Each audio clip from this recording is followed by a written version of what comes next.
Let's growth, health, and youthful with Groovy. Dalam video ini, kita akan berbicara tentang farmakologi obat antihipertensi. Jadi mari kita langsung ke pembahasannya. Hipertensi atau tekanan darah tinggi adalah gangguan cukup umum yang mempengaruhi banyak orang yang biasanya tidak memperhatikan gejalanya. Jadi untuk mendapatkan pemahaman yang lebih baik tentang farmakologi obat antihipertensi, pertama kita perlu mengulas fisiologi dasar darah dan regulasi tekanan darah. Jadi ketika kita berbicara tentang tekanan darah, kita pada umumnya mengacu pada kekuatan atau ketegangan darah menekan dinding arteri. Tekanan di arteri ini dikelola oleh antara lain, oleh kontraksi ventrikel kiri, elastisitas resistensi pembuluh darah, sistemik dari dinding arteri, dan juga volume darah. Dengan kata lain, tekanan darah adalah hanya produk dari curah jantung dan resistensi vaskular sistemik.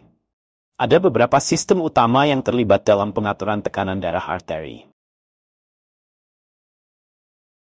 Pertama, tekanan darah diatur oleh tekanan neuron sensitif yang disebut baroreseptor yang terletak di lengkung aorta dan sinus karotis. Misalnya, jika tekanan darah turun terlalu rendah, baroreseptor itu bisa mengirim sinyal ke medula adrenal yang menyebabkan pelepasan katekolamin, dan dengan demikian meningkatkan aktivitas simpatik melalui aktivasi reseptor alfa dan beta. Jadi aktivasi beta 1 menyebabkan reseptor peningkatan denyut jantung dan volume stroke, dan dengan demikian meningkatkan curah jantung yang menyebabkan peningkatan tekanan darah. Pada aktivasi sisi lain dari alfa 1 reseptor, yang menyebabkan otot polos vasokonstriksi, dan dengan demikian meningkatkan resistensi pembuluh darah yang lagi-lagi mengarah ke peningkatan tekanan darah. Selain itu, sistem utama yang terlibat dalam pengaturan tekanan darah adalah sistem renin-angiotensin-aldosteron. Nah, baroreseptor di ginjal yang merespons turunnya tekanan darah atau pengurangan aliran darah akan melepaskan enzim yang disebut renin. Selain itu, sekresi renin juga dirangsang oleh aktivasi simpatik reseptor beta 1 di ginjal. Renin ini diperlukan untuk produksi angiotensin 2. Angiotensin 2 adalah vasokonstriktor yang sangat kuat yang mengkonstriksi pembuluh darah sistemik sehingga meningkatkan resistensi perifer. Angiotensin 2 juga mengkonstriksi pembuluh darah ginjal dan merangsang sekresi aldosteron yang menyebabkan retensi natrium dan air. Dengan demikian dapat meningkatkan volume darah dan output jantung, yang akhirnya meningkatkan tekanan darah. Selanjutnya kita akan bicara tentang antihipertensi. Jadi ada beberapa golongan obat antihipertensi yang bekerja dengan mengganggu atau menghambat bagian yang berbeda dari sistem pengatur tekanan darah ini. Pertama, kita memiliki alfa 1 blocker seperti doxazosin dan prazosin yang menghalangi reseptor alfa 1 pada otot polos, sehingga menyebabkan penurunan sistemik resistensi pembuluh darah dan akhirnya terjadi penurunan tekanan darah. Selanjutnya ada golongan beta blocker selektif seperti atenolol dan metoprolol, yang secara selektif memblokir reseptor beta 1 pada jantung, yang demikian menyebabkan penurunan curah jantung, dan dengan demikian akan menurunkan tekanan darah. Seperti yang kita ingat, selain beta blocker selektif, ada juga beta blocker non-selektif, seperti labetalol dan carvedilol, yang dengan tambahan obat alfa 1 blocker, secara bersamaan menurunkan resistensi vaskular. Selain itu, beta blocker bisa menghambat reseptor beta 1 pada ginjal, dan dengan demikian menekan pelepasan renin, pembentukan angiotensin 2, dan sekresi aldosteron. Jadi efek ini menghasilkan penurunan resistensi pembuluh darah sistemik dan penurunan tekanan darah. Selanjutnya, golongan utama berikutnya obat antihipertensi bersifat terpusat, bertindak anti-adrenergik yang bekerja dengan memblokir aktivitas simpatik. Contohnya, obat adalah clonidine dan methyldopa. Clonidine merangsang secara selektif reseptor alfa 2 presinaptik. Dengan demikian memberikan umpan balik negatif untuk mengurangi produksi dan pelepasan katekolamin untuk menyebabkan penurunan dalam resistensi vaskular sistemik dan curah jantung. Methyldopa juga menurunkan tekanan darah melalui mekanisme yang sama. Namun tidak seperti clonidine, tetapi bukan agonis itu sendiri. Jadi pertama, methyldopa harus diubah menjadi metabolit aktifnya, yang buat methylnorepinephrine. Sekarang mari kita beralih ke golongan utama lain obat antihipertensi, yaitu calcium channel blocker. Jadi saluran calcium channel blocker dibagi menjadi dua subclass, yaitu dihydropyridines dan non-dihydropyridines. dihydropyridine selektif menghambat kalsium tipe L saluran di otot polos pembuluh darah. Dalam kondisi normal, ketika kalsium memasuki sel otot polos, maka dapat menyebabkan kontraksi yang mengarah ke peningkatan resistensi pembuluh darah, dan dengan demikian meningkatkan tekanan darah. Jadi, ketika obat dihydropyridine menghalangi masuknya kalsium ke dalam sel otot polos pembuluh darah, kontraksi akan terhambat, yang mengarah ke penurunan resistensi terhadap aliran darah, dan dengan demikian menurunkan tekanan darah.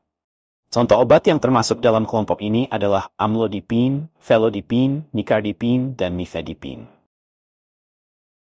Efek samping dari obat dihydropyridine terkait dengan vasodilatasi sistemik, sehingga pasien dapat mengalami pusing, memerah, sakit kepala, dan edema perifer. Efek samping lain yang mungkin terjadi dengan golongan ini adalah pembengkakan gusi, yang juga dikenal sebagai hiperplasia gingival. Selanjutnya, mari kita beralih ke non-dihydropyridines, yang non-selektif inhibitor saluran kalsium tipe L. Dengan kata lain, mereka tidak hanya mampu menghambat saluran kalsium pada otot polos pembuluh darah, tetapi juga saluran kalsium pada sel-sel jantung, seperti nodus SA dan nodus AV, yang mengarah ke penurunan kontraktilitas miokard, melambatkan tingkat jantung, dan konduksi lebih lambat.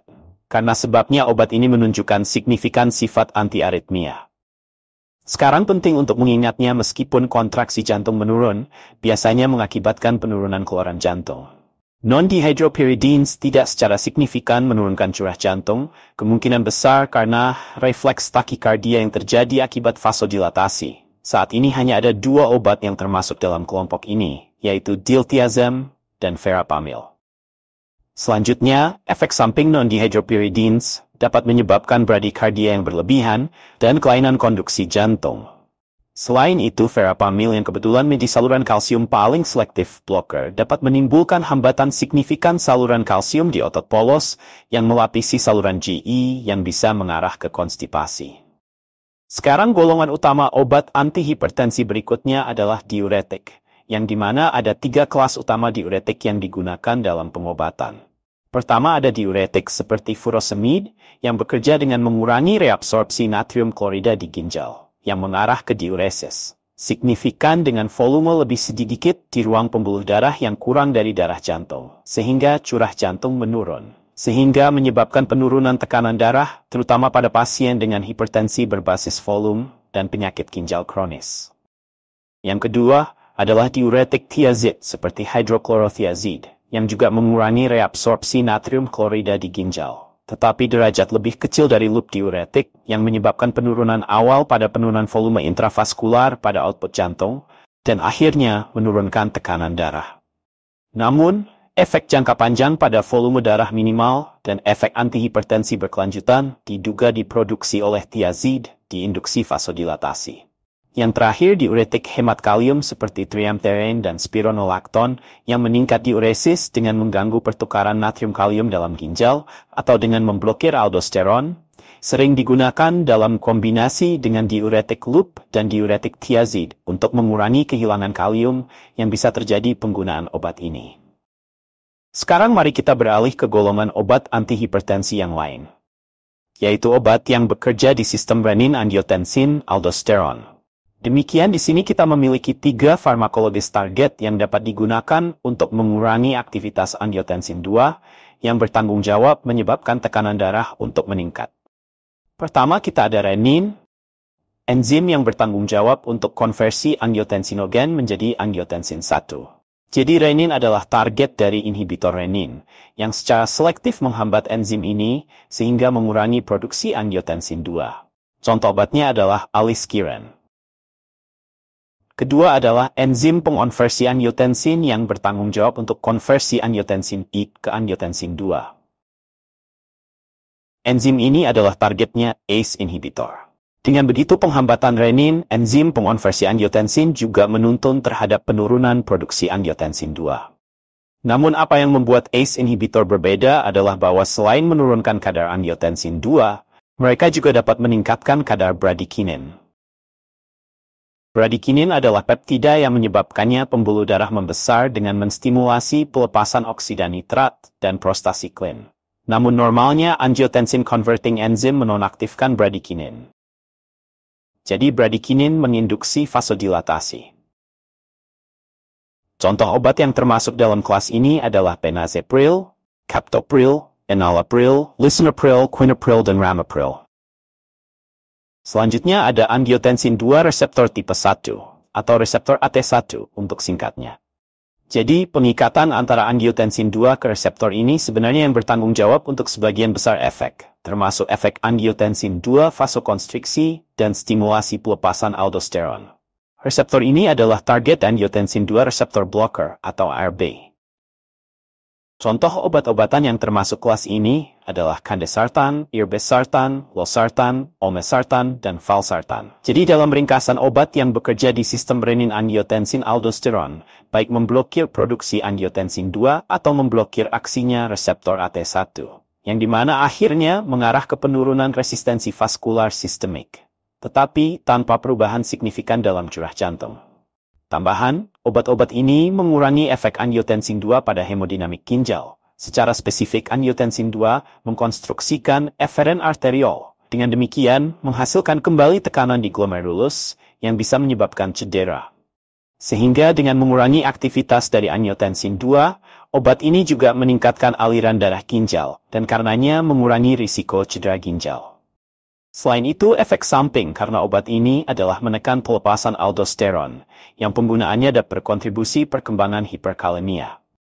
Selain itu, ACE inhibitor khususnya dapat menyebabkan batuk kering, atau dalam kasus yang jarang terjadi angioedema, yang bisa mengancam jiwa. Ini diperkirakan karena peningkatan kadar bradikinin dan zat B. Sekarang sebelum kita mengakhiri kuliah ini, kami akan diskusikan secara singkat beberapa obat antihipertensi lain, yang tidak termasuk ke salah satu golongan yang kami bahas sejauh ini. Pertama-tama, kita memiliki bosentan yang merupakan antagonis kompetitif dari vasokonstriktor kuat, yang disebut endothelin 1, yang bertindak pada reseptor endothelin A dan endothelin B yang berada pada sel-sel pembuluh darah paru. Dengan menghalangi aksi endothelin 1 pada reseptor ini, maka mengarah ke vasodilatasi yang menurunkan resistensi pembuluh darah paru-paru. Untuk alasan itu, bosentan sering menjadi obat pilihan pengobatan hipertensi pulmonari. Selanjutnya yaitu fenoldopam, yang selektif agonis reseptor dopamin 1. Reseptor dopamin 1 terletak di sel otot polos di pembuluh darah perifer serta otak, koroner ginjal, dan arteri mesenterika. Dengan merangsang reseptor dopamin 1, fenoldopam menghasilkan vasodilatasi arteri menyeluruh, yang menyebabkan penurunan resistensi perifer, dan dengan demikian menurunkan tekanan darah. Selain itu, fenoldopam menghambat reabsorpsi natrium tubular yang menghasilkan natriuresis dan diuresis. Karena onset aksi yang cepat dan durasi aksi pendek, fenoldopam sering digunakan dalam rumah sakit untuk manajemen jangka pendek hipertensi berat. Selain itu, obat yang bertindak cepat yang juga digunakan untuk hipertensi darurat adalah sodium nitroprusside dan nitroglycerin, yang hanya berfungsi sebagai sumber oksida nitrat vasodilator perifer. Yang terakhir ada otot polos akting langsung relaksan, yaitu hydralazine, dengan mekanisme aksi yang belum sepenuhnya ditentukan. Dan minoxidil yang bekerja dengan merangsang pembukaan saluran kalium yang diaktifkan ATP dalam otot polos, yang mengarah ke membran stabilisasi, membuat vasokonstriksi kemungkinan kecil. Sementara obat ini secara signifikan mengurangi perifer resistensi yang menghasilkan juga signifikan takikardia refleks kompensasi dan renin release. Karena alasan ini, obat ini biasanya diberikan dalam kombinasi dengan diuretik dan beta blocker. Pada sisi lain, aplikasi topikal minoxidil menstimulasi pertumbuhan rambut. Itulah sebabnya obat ini digunakan lebih sering untuk perawatan kebotakan daripada hipertensi. Terima kasih telah menyaksikan video kami. Jangan lupa subscribe Groovy untuk video selanjutnya. Let's grow together.